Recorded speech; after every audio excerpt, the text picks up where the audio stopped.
Are you interested in working in a position in IT? Do you know somebody who might be? A relative? Maybe someone you've bumped into? Someone you've just got a past acquaintance with? Someone looking for a position? Well, we have two going. Hi, I'm Michael from BTP, and we're looking for two people. That's right, we're looking for someone to go on our help desk and work out in the field with our clients, working with IT, servers, networks, that kind of thing.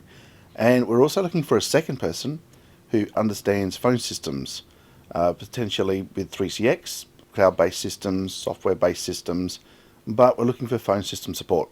That person also needs IT skills and things like that.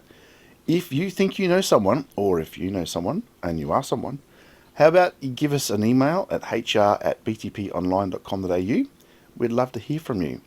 That email address is hr@btponline.com.au. Give us an email, ask more questions, we'll ask you some questions, and we'll see if there's a position for you.